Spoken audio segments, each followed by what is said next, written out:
Good afternoon. Sorry to be late. Again, I don't have anything to start with, so Matt, Really? see if you have a curveball for me 2 days in a row. Curveball. Okay. I should not have walked into that. That's tempting. That's tempting. That is tempting fate. Let's start with New Caledonia.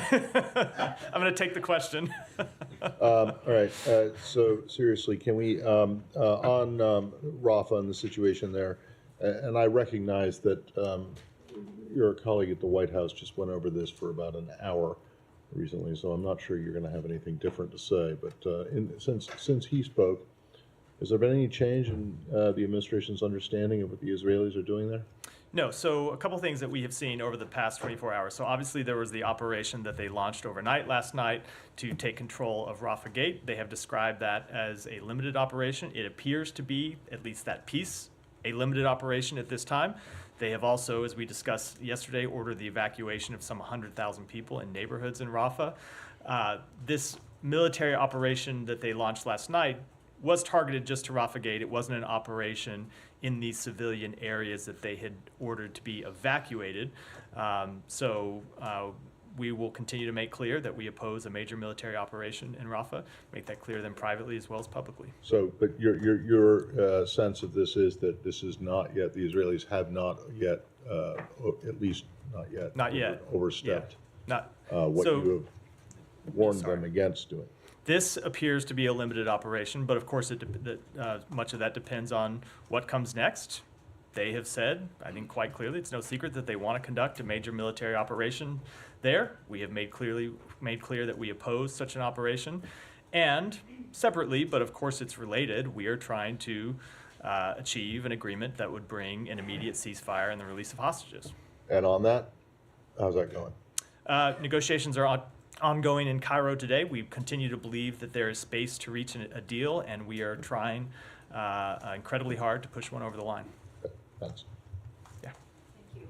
On Rafah, are the actions that Israel is taking so far reflective of the advice that U.S. officials have been giving regarding targeted, precise strikes in Rafah, or are the Israelis' actions beyond that? I am not going to get into I'm not going to do two things. Number one, I'm not going to get into the private advice that we have given them. Two, I'm not going to offer an assessment about whether that aligns wholly with the advice that we have given, because to do that, I'd kind of have to lay out what it is that we have told them. But I will say that this does appear to be a limited operation so far, but as I made clear, it does to a great extent depend on what comes next. And what we have seen so far is the ordering is not just this limited operation, but the ordering of the evacuation of 100,000 people. And we have made clear that we don't think the kind of military operation that would follow such an evacuation is one that we can support because of the dramatic impact it would have on the civilian population there and the ability to get humanitarian assistance in and deliver to those people.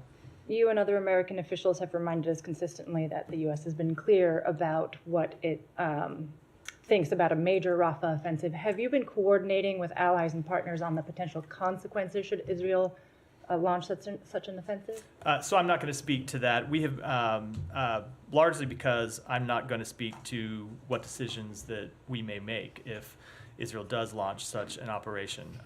We have made clear that they have to make their decisions about policy, and we will make our decisions about our policy. Obviously, we discuss that with our allies and partners around the world. We discuss, Secretary, every time he meets with one of our allies, one of the first things on the table, oftentimes even before whatever bilateral issue we have to discuss, they want to talk about what is going on in the Middle East and what is going on with respect to the war in Gaza. So we do talk about this sometimes in quite a bit of detail, but I'm not going to I'm not going to read that out publicly. Okay, I have two more on the region. One is on the hostage talks. There's been some reporting that the U.S. may be making promises about the length and the permanence of the cessation of hostilities, promises that Israel may not be willing to keep. So can you clarify whether the U.S. and Israel are actually aligned on that front, or whether the U.S. is making some unilateral promises? So I'm not going to talk about the details of these negotiations, and I hope you'll understand why. It's something we have tried to do since the beginning,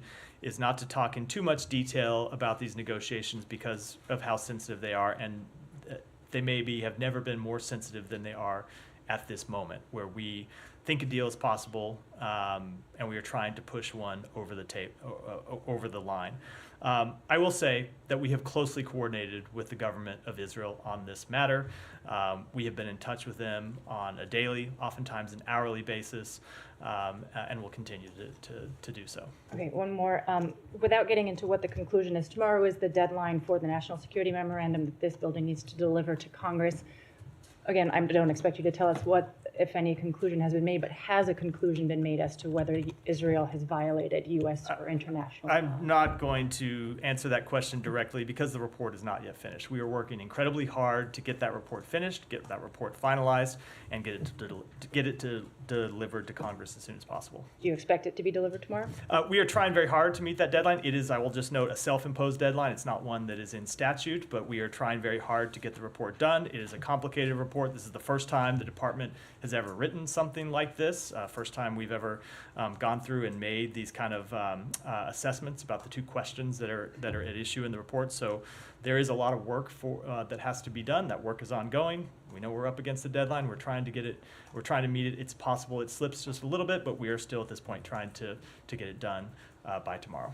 Sorry, is this the first time you guys have ever written a report about whether your military sales to a foreign country are being used in violation or not in violation? It is the first time we have had to write this kind of report that's called for in the NSM. Yeah, there may be other ones, but successive you and your predecessor and in previous administrations have always talked about how you're always looking into whether or not the weapons that you provide to countries are used in compliance with it. And this is now all of a sudden the first time? Those are different questions, Matt. We are always looking into how things are used, but those are ongoing assessments. And right now, these are ongoing assessments. And that's what makes the process a little difficult. We have ongoing assessments that are being made. And in the middle of that process, we are, because we decided it was a good idea to do on our own volition, stopping in the middle of that and making assessments about or answering questions about Israel's compliance with international humanitarian law,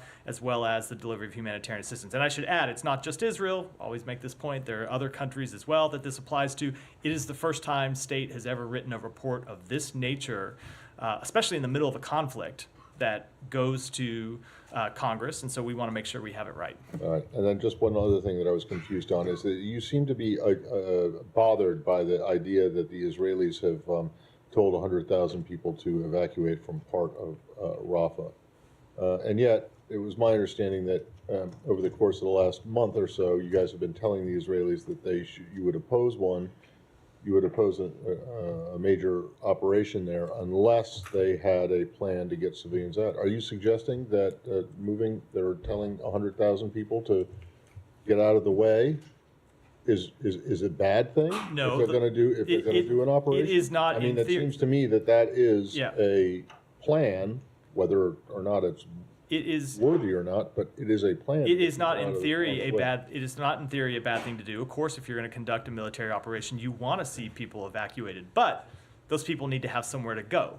And the place that they go to needs to have sufficient food, sufficient water, sufficient housing, sufficient sanitation, and we have not yet seen a plan that would deliver that. And I will add, there's also the question that if you evacuate 100,000 people and launch military operations, will it be only 100,000 people that move, or will it be more? Other people that see the conflict and flee in the face of it.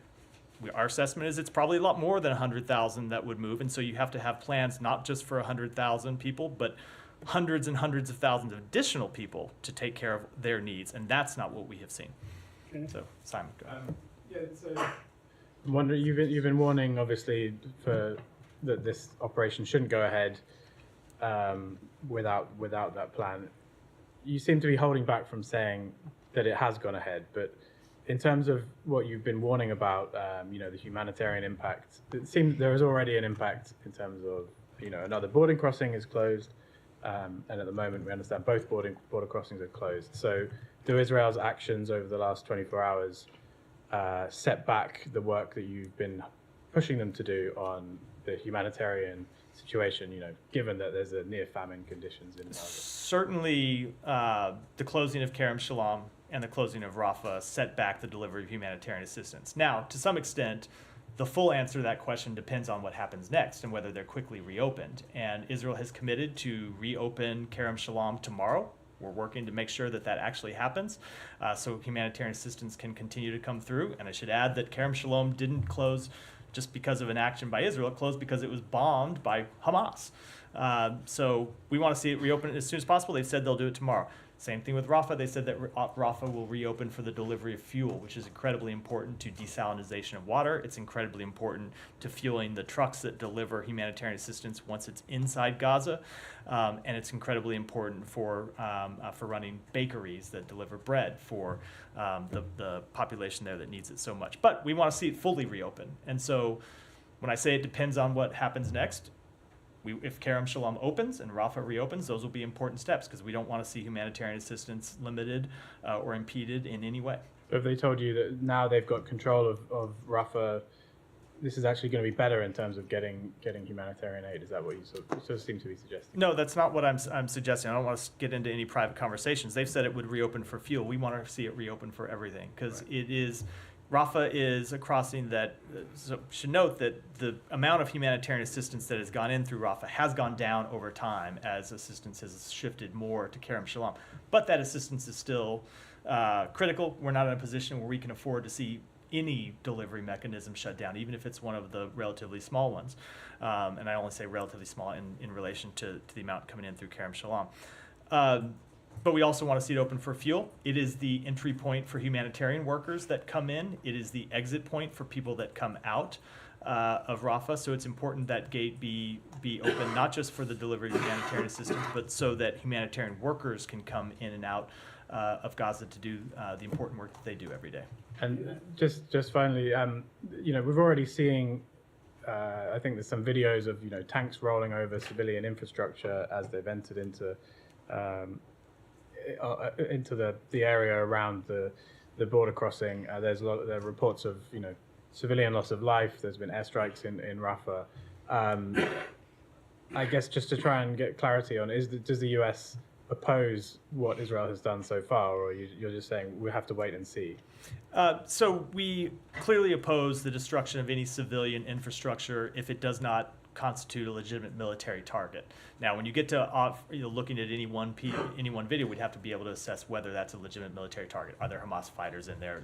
The issues that we have gone through a number of times. But certainly, we don't want to see civilian infrastructure damaged, destroyed in any way. But that said, to the larger question, it is not our assessment that a major military operation has begun at this point. But that could obviously change at any moment, and we will continue to make clear that it's not one that we could support. This one video in question has an Israeli tank rolling over an "I love Gaza" sign.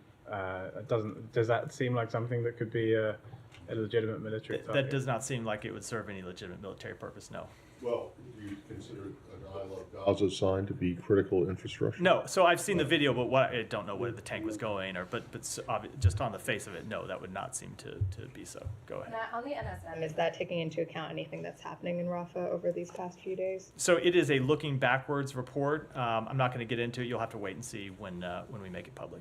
Yes or no, though? Can you say if that's part Again, of why you might not be when it comes to any of the content of the report, I think you're just going to have to wait and see. It's something that we're still working on. And the Jordanians say that another one of their aid convoys was attacked by Israeli extremists on the way to Erez. Do you have any comment on this? Has there been any discussion with the Israeli government since this latest incident, which is, I think, the second one? It is something that we have raised with the Israeli government. We have made it clear to them that they need to take action to prevent these attacks, and they need to take action to hold people accountable. This is something that happened for the first time with this particular route. Last week when we were in Israel, and the secretary raised it directly with Prime Minister Netanyahu, and in that case they made 3 arrests of people responsible. That is obviously the appropriate thing to do.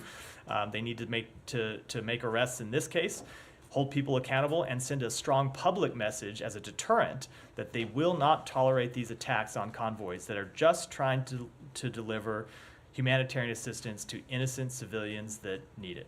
There's also, our team has reported that 9 children have been killed in Rafah since the start of the Israeli limited operation, as you described it. Do you have any comment on this? Obviously, every death of any civilian, but especially children, is a tragedy, whether they're in Rafah or anywhere else inside Gaza, and we've made that clear since the outset of this operation. Go ahead. Just to clarify. I heard on the you sort of NS-120. jumping in back there several times. I always get to you, Saeed. I know you will. I'm just, getting some exercise.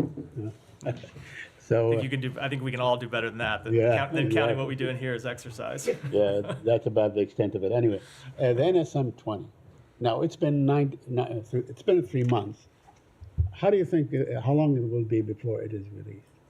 We are. Do you have any expectations, like next week or the week So after? we are working incredibly hard to get it done. We want to get it done tomorrow. It's possible it slips Oh. just a very short period of time. But as I said, our goal is still to try to get it done tomorrow. So- If we don't, I'll have an update for you, but we want to get it done as soon as possible. So it could come out tomorrow. It absolutely. Okay.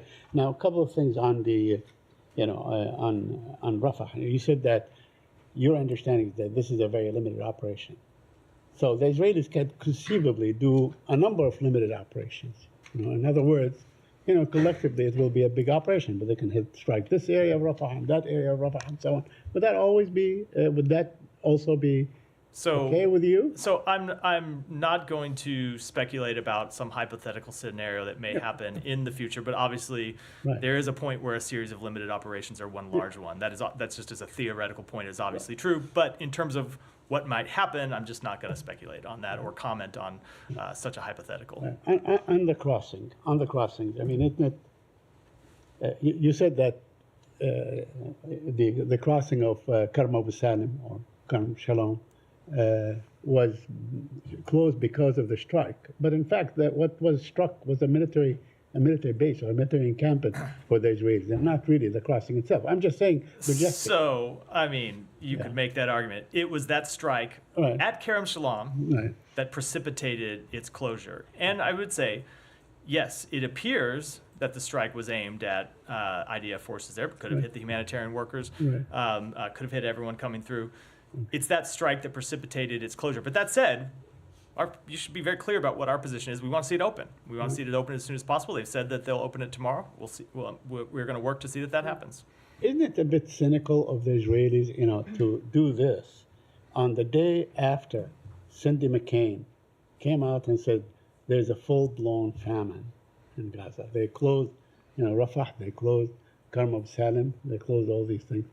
Doesn't that bother you that, right after the head of the World Food Program comes out and says there's a full-blown famine in Gaza, they went and closed it? So I don't think you have to draw a connection between those comments and the closing of those two gates. It doesn't matter. We want to see the gates open because we know the humanitarian the humanitarian situation is dire in Gaza. We know that people need food and need water and need medical supplies, and that's why we want to see those crossings open. It's also why we work to get Erez crossing open. It's why we're working on a maritime option. It's why we have continued to work hard from the president on down to get humanitarian assistance delivered into Gaza. Mm-hmm. One last question on the settlements. The Israeli settlers seem to use, they shepherd their sheep and so on to, using their guns and so on to basically take over, to seize West Bank land. Are you aware of this report? I don't know. Well, I'm not aware of this specific report, but obviously that has been something that has been well reported and well documented over the past several months, as well as preceding that time. Thank you. And I thought there was going to be a follow-up question, but since not, I'll just go ahead. We have made clear that the Israeli government needs to do more to crack down on settler violence. They need to do more to police settler violence. They need to do more to hold extremist settlers accountable for their violent actions. And we have also made clear, and you've seen us roll out sanctions to this effect, that when we don't see sufficient action, we're ready and willing to take action ourselves, and we will continue to do so. Thank you. Yeah, go ahead. Thank you. The UN Secretary General, Mr. Antonio Guterres, said that the closing of Rafah crossing is adversely going to affect the humanitarian aid that's getting into Gaza to a situation that's already catastrophic. Do you believe that's a violation of international law? So to answer that question, you have to look at all the other deliveries of humanitarian assistance. I can't offer you a legal definition from here because you have to weigh it against other factors, including whether sufficient humanitarian assistance is coming in through other crossings. If that's, you could theoretically come up with a situation where all of the aid that's going in through one crossing diverts to another. That said, that's not a situation that we want to see because there is not enough humanitarian assistance going in right now. We have seen it increase over the past 4 or 5 weeks since the president had that phone call on April 4th with Prime Minister Netanyahu, but we are not yet at the point where we can afford to shut down Rafah or any other one crossing. We need to see humanitarian assistance come in. And so that's why we'll work to continue to see it reopen. Now, that said, one of the things that Israel said is very much accurate, which is Hamas did control the Gaza side of Rafah crossing, and Hamas was continuing to collect revenue from that crossing being open. So it is a legitimate goal to try and derive Hamas from revenue, money that they could use to continue to finance their terrorist activities. That said, we want to see the crossing open, and we're going to work to try to get it back open.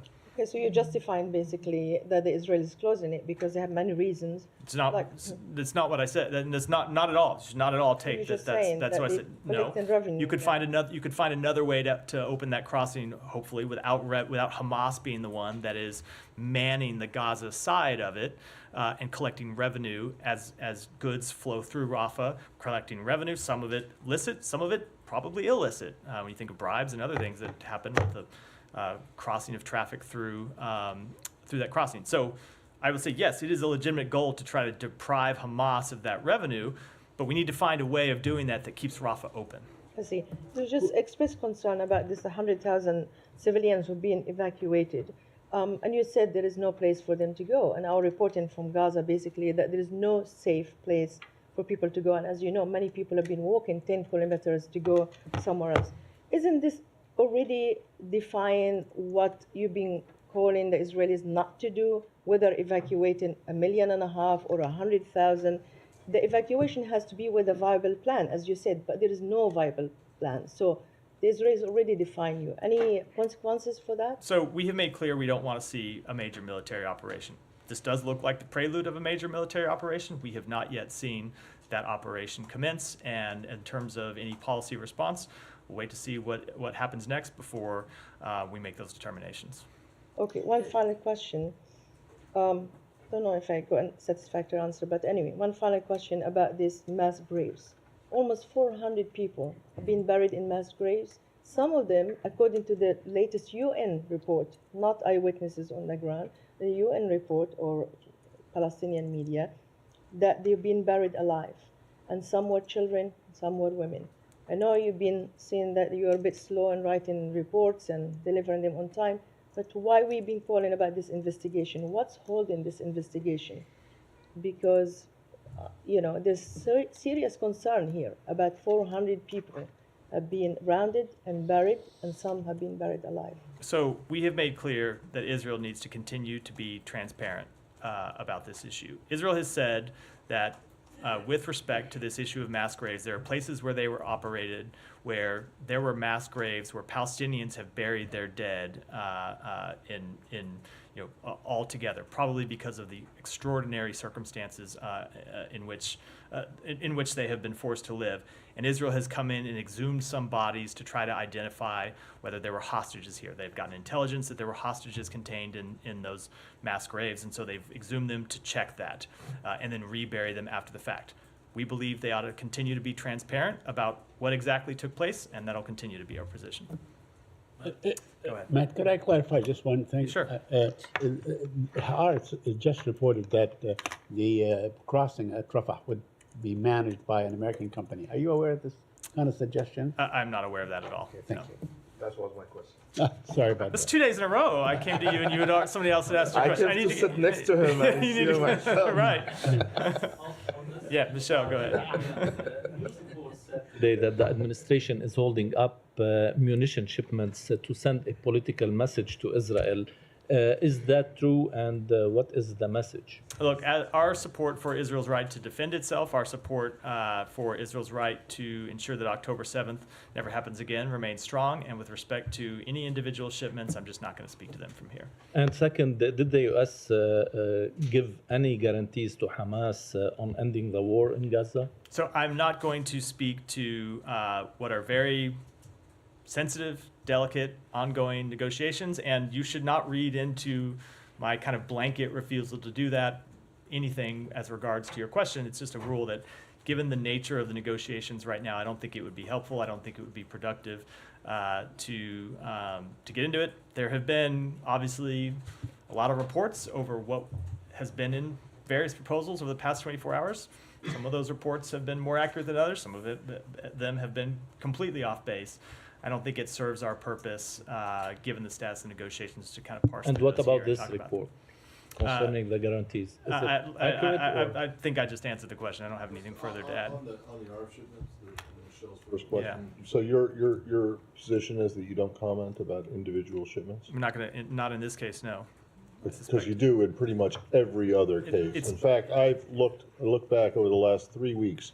I got one to Argentina, one to Iraq, one to the Netherlands, one to Poland, one to Saudi Arabia. You don't have any problem talking about those. It always depends on the situation, but we have made clear in this, Well, it often does. There are times that we have congressionally mandated rules about things we need to disclose. There are times that we disclose arms shipments because we want to rally So you don't we want to rally our allies and partners to do the same. And there are times that we keep those shipments private. It's also true, as you know this more than me, that there are a variety of different arms sales programs. There are different disclosure mechanisms for each of those. I'm well aware, and I know where you're coming from on this. I just think that it doesn't make any sense because you guys, basically, you just have to come out and say that you are not consistent about this, and that when it suits you to announce an arms sale or an arms shipment, you'll do it, and when you don't think that it suits you, then you don't, and that's inconsistency at its. That is the definition of being inconsistent. There are different situations all around the world, and of course we look at them differently. Go ahead, Alex. Thank you. Are you? I'm going to stay in the region. Yeah, if you stay in the region, I'll come to you. Go ahead. Just one quick one. Is there any update on whether the U.S. has come to a new determination on possible Leahy law violations? No, Right, it's- in the case of that one IDF unit. Sorry, didn't mean to interrupt. No, we continue to look through and review new information that Israel has provided to us, and are working on what that assessment will be. And you have no expectation for how long that process could take? I don't. We're trying to get it finished as soon as possible, but it's important that we get it right as well. I want to stay in the region, but farther east, on Syria, the U.S. repatriated several dozen, I think around 22 dozen Westerners from the camps in Al-Hol. There were apparently 11 Americans that were repatriated. Can you give us any details on how that operation played out? And could you tell us if you have that number or ballpark number of how many Americans we're talking about left in these camps? So in terms of the operation that just happened overnight, there were 11 Americans and then one family member who is not a U.S. citizen, but a family member of a U.S. citizen, part of this 11 who were repatriated and brought to the United States. It's something that we've been working on with our international partners as well as humanitarian partners, because we believe that repatriation is the only durable, long-term solution to the humanitarian and security situation in northeast Syria. And just as we have done in this instance, we urge all countries of origin to repatriate, rehabilitate, reintegrate, and where appropriate, prosecute their nationals upon return from Syria. And then with respect to the number of Americans that remain, we're aware of approximately 25 U.S. citizens who may be located in displaced persons camps and detention facilities in northeast Syria, around 25. Okay, beyond the 11 that came. Yes, back up. beyond. Yeah, okay. May I follow up on that? Sure, go ahead. So this was not a product of direct talks with Syrians, right? No, If it that's the was case, did you learn anything about the case of Austin Tice during this process? So with respect to Austin Tice, we continue to call on the Syrian regime to ensure Austin Tice and every U.S. national held in Syria are able to return home. We continue to work every available path to ensure his return home. We've engaged extensively with regard to this case, trying to bring him home, and we're not going to give up until we do. You might want to take this one from me. As you know, Austin's mother was in town last week. She gave an interview and she said that she's seeking an access to State Department report from 2020 fall about the trip of Trump administration official to Syria. The report was not shared with the family, which contains significant details about how the Syrians are trying to provide proof of life. Are you willing to come up with a report? So I can't speak to that specific report. We have obviously been engaged with Austin Tice's family, including his mother. I will just say we. As a parent, I think every parent cannot imagine what it is she must be going through. And so people here from the department engage with her on a regular basis to talk about this case and update her on the work that we are doing to try to bring him home.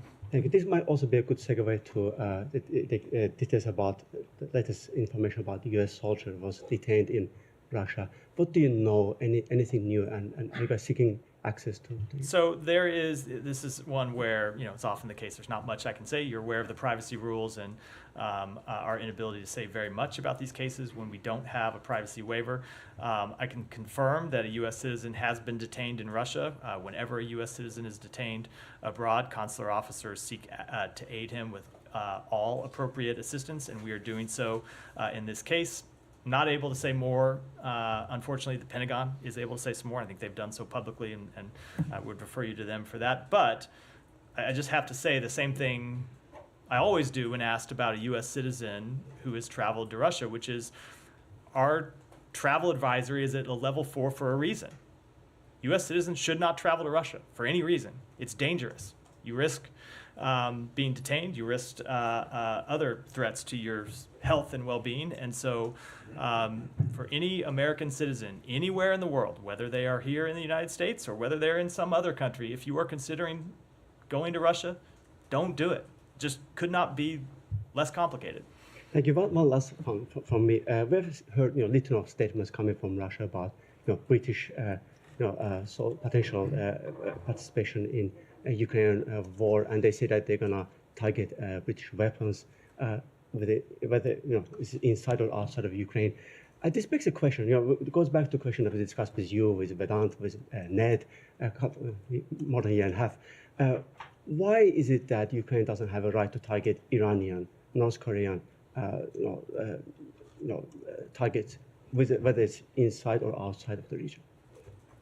You're proposing that Ukraine should widen the conflict beyond even Russia, but to other countries and bring other countries directly. Hold on. Bring other countries directly into the conflict. I would just say that is a rare question that answers itself. I don't think that would be in anyone's interest. Go ahead. Thank you. No, go in front of you. Sorry.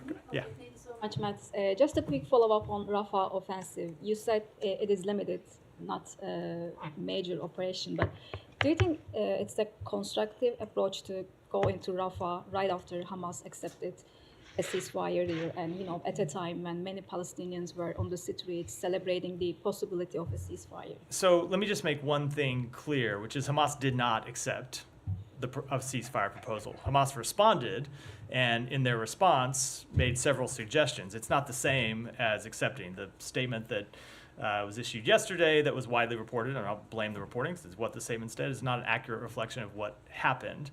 They responded as people do in a negotiation process, but it was not an acceptance. Now, that said, we are trying very hard to get a ceasefire agreement over the line, as I said a moment ago. And I will just say, separate and apart from an operation in Rafah, the scenes that we saw in Gaza, when you see people coming out in the streets and celebrating what they thought was a ceasefire, number one, tells you just what they've lived through. I mean, you know that, obviously, but you really see just the joy on people's face, what they've lived through, and the emotion and thinking that they might have some hope that this conflict will come to an end. But also, I can say for everyone here, just confirms why we think it's so important to get this ceasefire agreement over the line and why we are going to continue to push for it. Just a quick follow-up. I think you didn't comment on whether or not you find Israel's approach constructive. So I spoke to this earlier in the process, which is we don't want to see a major military operation. They have said this is a limited operation. There are some legitimate purposes, like I said, in keeping Hamas from depriving revenue from Rafah Gate, but at the same time, we don't want to see Rafah Gate shut, so we want to see it reopen. So I'm not going to comment, I'm not going to pass judgment one way or the other, whether it's constructive or not. What is important from our perspective is that we not see a major military operation go forward, and we've made that, I think, pretty clear. Go ahead. Clarify, it sounds like this is the case. The Secretary last week multiple times referenced this generous and flexible offer that Israel had put forward, and you're saying this is not what he was referring to, that Hamas put forward or accepted yesterday? there was an offer. He was referring to the offer that was put forward some 10, 11 days ago, April 26th, I believe it was. That's the offer that was on the table. Hamas seemed to make clear that they, in their public statements, that they accepted that offer yesterday. That is not what they did. They responded with amendments, call it a counter proposal if you want, and we're working through the details of that now. And can you give us any updates on the military pier that's being constructed in Gaza? Do you expect that the Rafah operation is going to delay its construction or operation? So I would really refer you to the Pentagon for details on that, just because they're the ones that are actually doing the construction and doing the operation. They'll have the latest details on it. I would certainly hope that a Rafah operation would not delay it. It's in a different part of Gaza from where they would be operating. If anything, it just shows why it's so important to get that that pier finished. But that said, no one should think that the pier. I mean, you could see. No one should think that the completion of this pier and the opening of that route is in any way a replacement for Kerem Shalom and Rafah being open. Getting that pier finished is not sufficient means to close other gates. It's not sufficient reason to operate in the south and disrupt the delivery of humanitarian assistance, because even when that pier is open, the amount of aid it can deliver a day, somewhere around 100 trucks, in no way can replace what needs to come into Gaza through these other gates.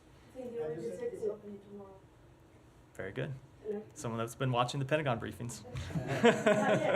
I wish I had time. No offense. I wish I had time to watch their briefings as well as do my own. I just don't. Janie, go ahead. Thank you, Matt.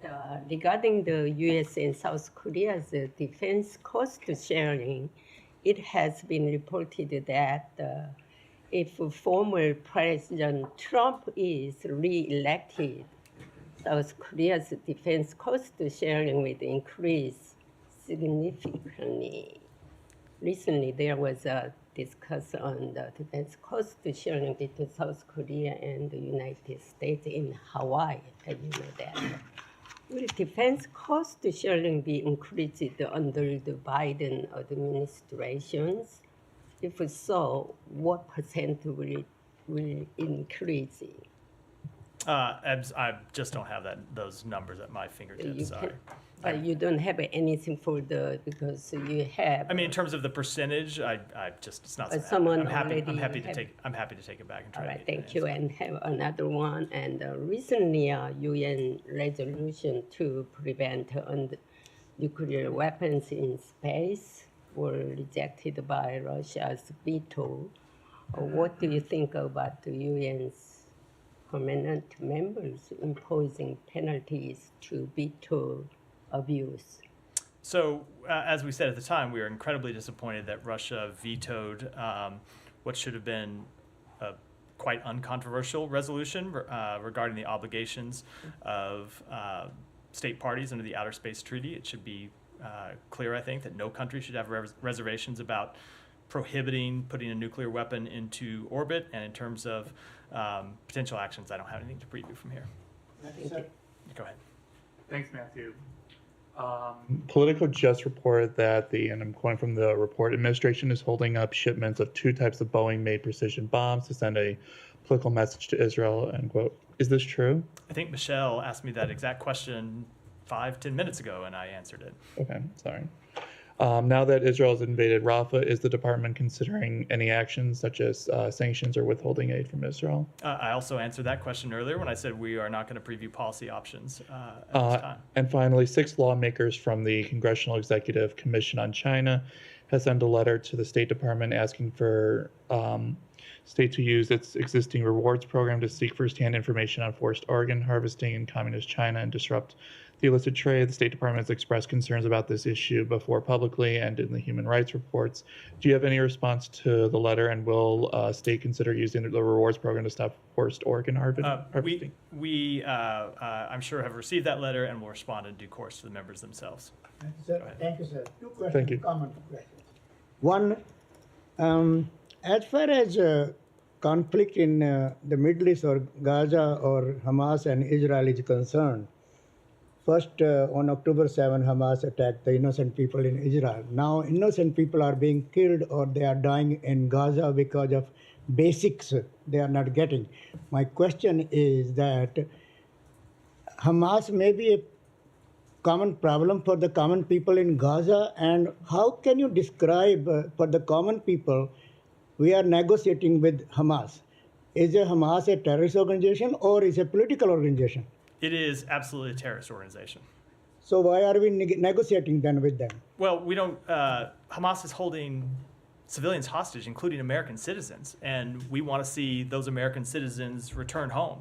So it's also true that Hamas is one of the parties to this conflict and has the ability to end it. So we think it's appropriate. We're not in direct negotiations with Hamas, but obviously we're engaging with countries in the region, Qatar and Egypt, who have the ability to talk to them. And we think it's appropriate to do so because we want to see these hostages return home, especially the American hostages, but the hostages of Israel and every other country. Remember, there's not just Israeli citizens who are being held hostage, and we believe this is the best way to do so. Second, sir, Secretary of State and Secretary of Treasury both were in China recently, and both warned Chinese leadership about not to interfere in the U.S. elections and among others. Can you describe that? What kind of warning was, and what was the response from the Chinese leadership? So I'm not going to speak to that in any level of detail, but the Secretary did make clear, reiterating something that we have a message that we have delivered previously to the Chinese government, that any interference, any attempt to influence our upcoming election is something that would be unacceptable. Thank you very much, sir. Thank you.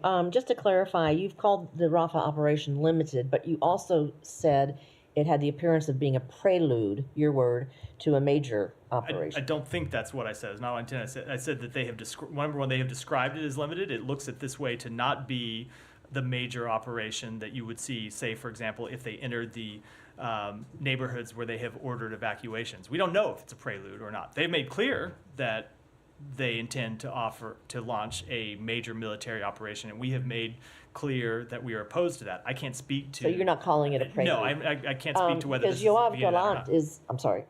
Yoav Gallant is touring the Rafah area today, and he said, I directed the IDF to enter the Rafah area, take the crossing, carry out its missions. This operation will continue until we eliminate Hamas in the Rafah area and the entire Gaza Strip. So that doesn't sound limited to me. So they have made similar statements in the past about what their policy intends to be, and we have made our statements about what our policy is, and we will continue to make that clear.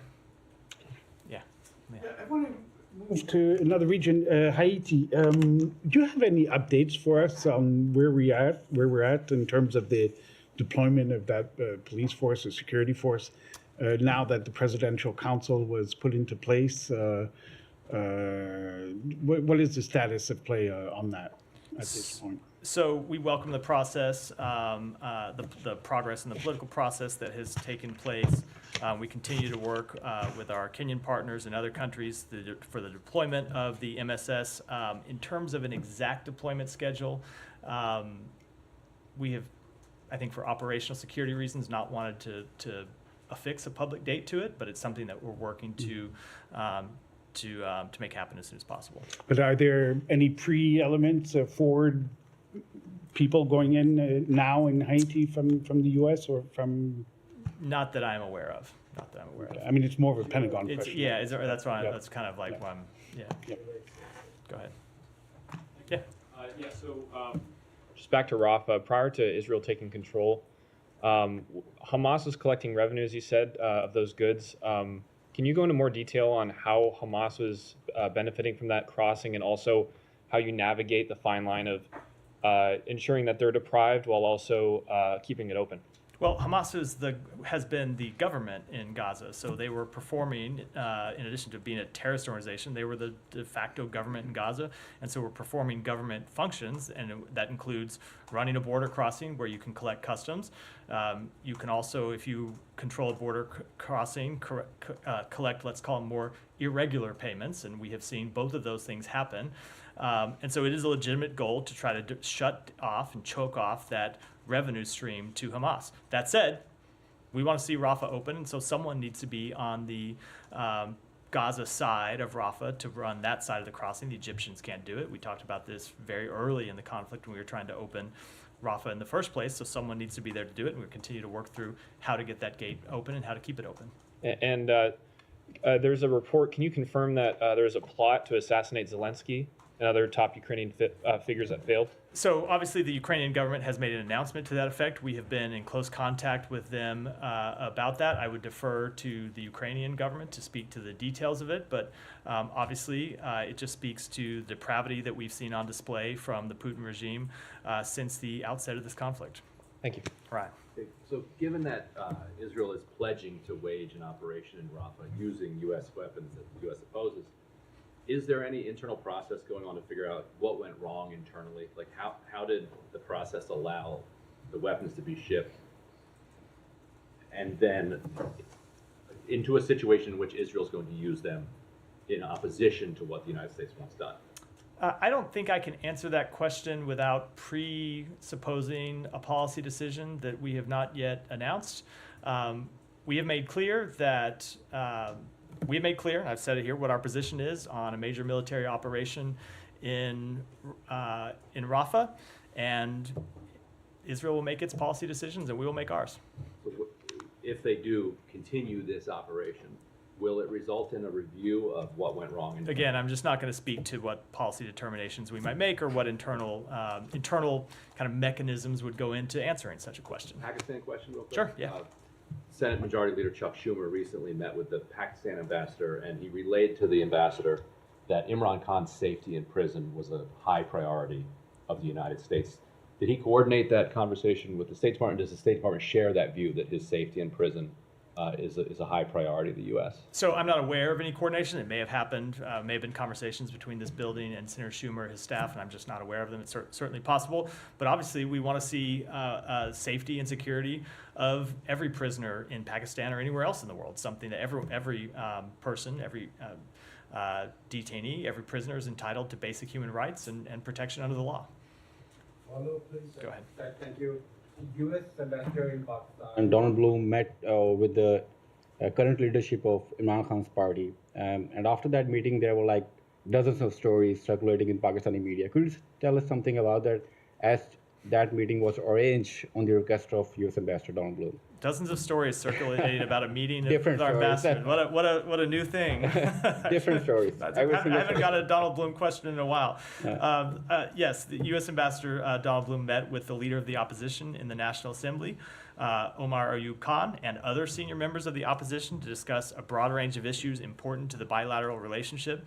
This includes U.S. support for continued economic reforms, human rights, and regional security. Sir, after that meeting, the leadership of PTI, Imran Khan's party, told media that they have expressed their concerns about human rights violations, fabricated cases against Imran Khan, freedom of speech, and others. So what is your position on these issues, sir? So we have addressed this any number of times, and our position is the same as we have stated it previously, which is we take no position on elections in Pakistan. We take no position with respect to any particular political party. And of course, we want to see basic human rights upheld, as I said in my answer to Ryan's So question. one last question. Yeah. Saudi Crown Prince MBS is visiting Pakistan in next few days. Recently, Iranian president was in Pakistan too. So how you see these trips when there is too much tension in the region?